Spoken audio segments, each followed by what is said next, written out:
वक्फ bill को सफलतापूर्वक पास करने के बाद जेपीसी के अध्यक्ष एवं सांसद जगदम्बिका पाल के जनपद में प्रथम आगमन पर लोहिया कला भवन में भव्य स्वागत समारोह का आयोजन किया गया।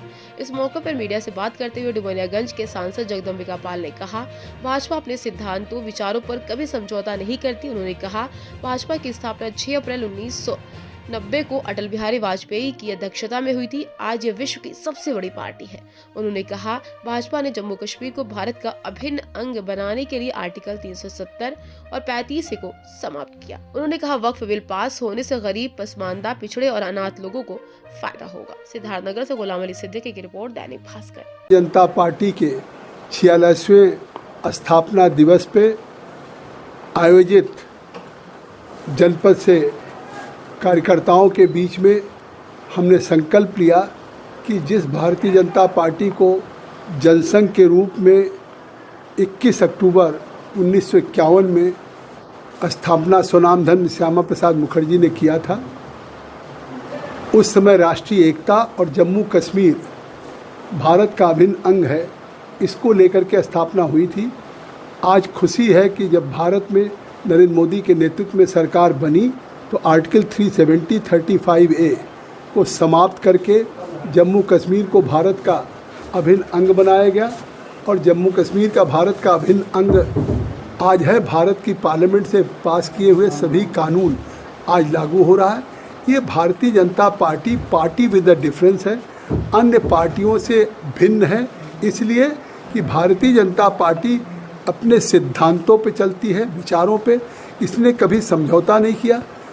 आपातकाल के बाद जनसंघ जब जनता पार्टी का गठन हुआ, लेकिन जब जनता पार्टी में विचारों की बात आई, उस समय फैसला किया कि हम कभी सिद्धांतों से समझौता नहीं करेंगे और अलग हो गए।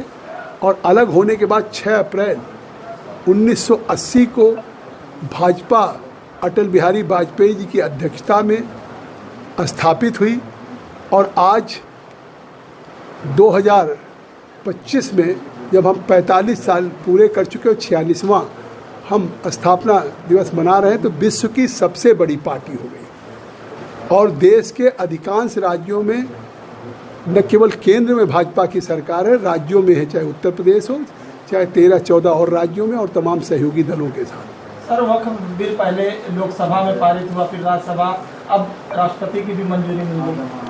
तो निश्चित तौर से राष्ट्रपति की मंजूरी मिलने के बाद अब ये देश का कानून बन गया, ये लॉ ऑफ द लैंड बन गया है। और मैं एक चीज़ कहना चाहता हूँ कि लॉ ऑफ द लैंड बनने के बाद ये कानून एक ऐतिहासिक कानून है और देश के उस वक्फ का फ़ायदा जो गरीब, पसमानदा, पिछड़े या हमारी ख़वातीन, बच्चे, अनाथ, इनको इसका फ़ायदा मिलेगा। और जिस तरीके से विपक्ष कह रहा है और जिस तरीके से अनकॉन्स्टिट्यूशनल, मैं कहना चाहता हूं कि राहुल गांधी नेता प्रतिपक्ष हैं, एक तरफ देश के मुसलमानों के हमदर्दी की बात करते हैं और उन देश के मुसलमानों के लिए वक्फ बिल पे एक आवाज़ नहीं उठाया। बाहर कहते असंवैधानिक है। असंवैधानिक तो तब था जब 2013 में सेक्शन 40 जोड़ दिया गया कि बिना कहीं भी कोई ज़मीन वक्फ को घोषित की जा सकती थी। आज हमने उसको अमेंड किया कि जो जहाँ मस्जिद होगी, कब्रिस्तान होगा, खानका होगा, वो वक्फ की रहेगी। अन्यथा जो वक्फ की प्रॉपर्टी होगी उसका डीड होगा, उसको वामसी पोर्टल पे दर्ज किया जाएगा। क्योंकि संविधान में article 300A right to property का अधिकार देता है। किसी की प्रॉपर्टी इस तरीके से नहीं कि गवर्नमेंट ऑफ इंडिया में दिल्ली में ब्रिटिशर्स ने 123 प्रॉपर्टी लुटियन जोन में राजधानी बनाने के लिए दिया और 1970 में उसको दिल्ली वक्फ बोर्ड ने वक्फ की घोषित कर दिया। तो आज ये वक्फ नहीं है। इस वक्फ में अब वक्फ बोर्ड में पसमानदा मुसलमान, पिछड़े मुसलमानों का, 2 महिलाओं का, इनका प्रतिनिधित्व मैंडेटरी होगा। अभी तक वक्फ में केवल वक्फ बिल का मामला सड़क से सुप्रीम कोर्ट तक पहुंच गया है।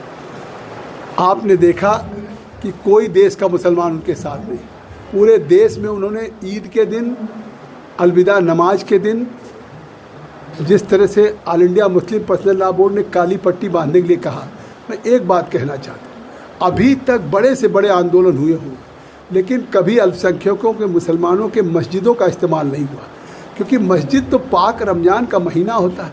एक महीना रोज़े रखते हैं और लोग तरावी करते हैं, माफ़ी तराफ़ी कोई जाने अनजाने में गुनाह हो, और अल्लाह की बारगाह में जाके नमाज पढ़ते हैं।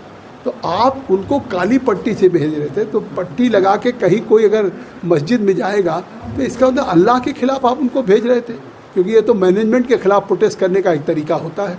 तो उन्होंने मस्जिद को भी, उन्होंने ईदगाह को भी इबादत गाह नहीं रहने दिया, उन्होंने सियासत गाह बना दिया।